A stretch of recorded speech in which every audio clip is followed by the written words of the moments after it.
Hello everyone and welcome to another video here on the Cycling Dane Extra channel, and today we're going to be diving into the world of Strava once more. Of course, we did a video about Tadej Pogačar and the Col de Rats, the famous KOM in Spain that he absolutely destroyed in the winter, and it wasn't even able to be beat by two pro racers as well. Obviously there's a bit of context in there, but we'll just gloss over that right now. Since then, in 2025, the world champion has absolutely been dominant, as we know, winning here, there and everywhere. Strade Bianche feeling the curse of the rainbow jersey, but still winning that race. And then at Milan-San Remo, we saw him and Mathieu van der Poel as well. But he decided to skip Gent-Wevelgem at E3. And as we know, earlier in the season, or even in the winter, there was hints that he would potentially be doing Paris-Roubaix, and being the world champion, being the Tour de France champion and Giro d'Italia champion, this was certainly enticing. Former Ronde van Vlaanderen champion, as we know,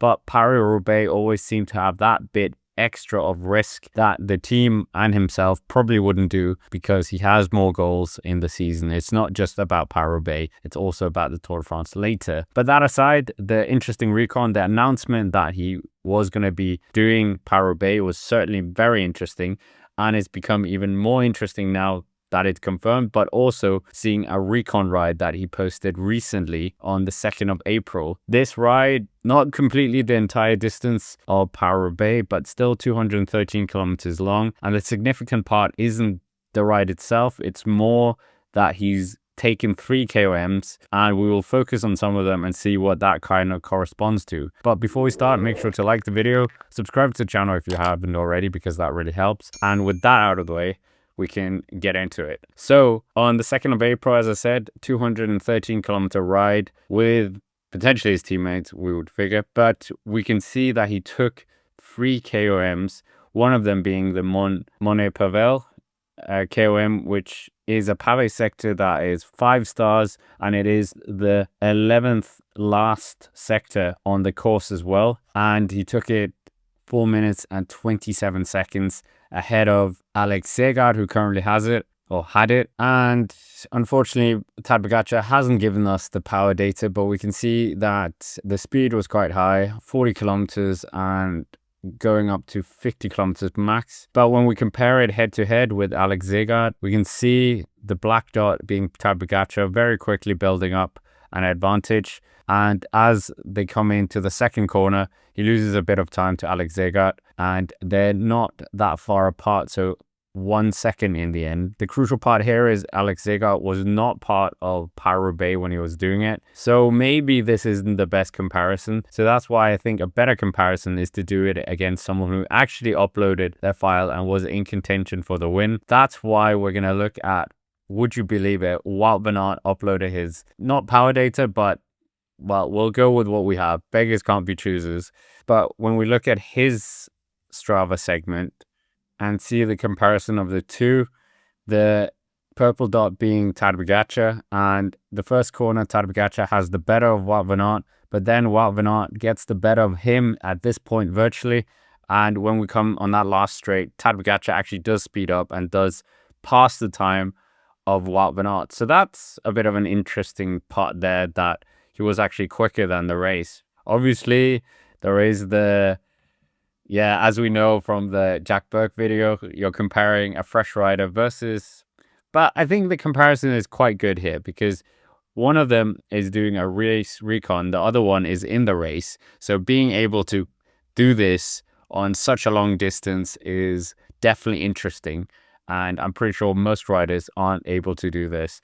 But that aside, the second one we were going to look at is the Carrefour de l'Arbre. This is another one of the very hard sectors coming more towards the finish. Sector 4, so the 4th sector from the finish. And here we had Wout van Aert versus Tadej Pogačar once more, if we look at it. Tadej Pogačar didn't get this during his try here, but he came very close. You can see he's joint second, shall we say. And if we compare him with Wout van Aert, we can see that they are quite close to each other. The purple here being Wout van Aert, and in that first corner, you can see Wout van Aert does have the better of Tadej Pogačar, but Tadej Pogačar has a bit of an acceleration in the second part. I mean, that is quite interesting to see that. Obviously, we don't have the power data. None of them upload that, which is a great shame. But if we look at the top 10 here, we can see there are a number of riders who have put in their power data. De Buffel uploading his power data, which is very helpful for us. 482 watts. And then you can also compare it to the likes of Josh Giddens, who did 420 watts, or Alex Zegart, again, 451 watts, or Heinrich Hausler, 488 watts. So, I mean, who knows what the Tadej Pogačar Wout van Aert was, but it's certainly going to be inside that bracket of between 300 and 480 watts for that duration of time. So, I mean, those two segments are going to be in Paris-Roubaix, and that is very interesting that he's already on par with the 2023 Wout van Aert. Remember, that was the Wout van Aert who actually finished third after being robbed by Jasper Philipsen. But I mean, yeah, just getting that insight into Tadej Pogačar's recon and seeing this ride is definitely an eye-opener for all us fans. And potentially, I mean, if he's doing these kind of numbers, who knows what can happen. But we know Mathieu van der Poel was absolutely supreme in the last two editions of the race. So the big elephant in the room, Mathieu van der Poel, certainly is going to try and deny Tadej Pogačar from being the first world champion to win Paris-Roubaix since Mathieu van der Poel did it last year. But speaking of Mathieu van der Poel, there is one segment that Tadej Pogačar did take the KOM of, and here we can actually do a comparison between the two. Granted, it's not the 2024 Mathieu van der Poel we can compare to, it's the 2022 Mathieu van der Poel. And Tadej Pogačar, this is the 12th sector on the Paris-Roubaix course. It's 2.66 kilometers long and with a slight gradient. But here we can see Tadej Pogačar with a time of 3 minutes and 48 seconds. And if we do go down, we can see Mathieu van der Poel is 7th with 4 minutes and 2 seconds from that Paris-Roubaix in 2022. And when we started here, the comparison of their efforts with Tadej Pogačar being the purple, here we can see they're very close at this point, and that suggests really that Tadej Pogačar did have a really good race tempo here, and even exceeding that on Mathieu van der Poel at this stage, which is incredible. But that 2022 edition, of course, very brutal. And then you can see at the end, Tadej Pogačar does come out on top with quite a number of seconds, to say the least, 14, 15 seconds, and that is terrifying. If Tadej Pogačar did win, he would become the first Tour de France champion to win since 1981, when it was Bernard Hinault who did it. So there is a lot of historical achievements that could happen. Do I think Tadej Pogačar is going to win Paris-Roubaix on his first outing in the race? I mean, if anyone can do it, I think Tadej Pogačar can do it. But I do think Mathieu van der Poel has the better of him.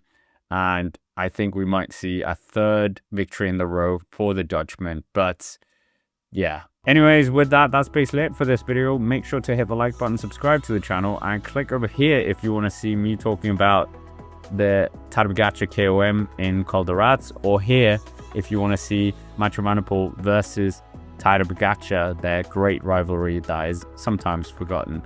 But anyways, with that, thank you very much for watching, and I will see you in the next one.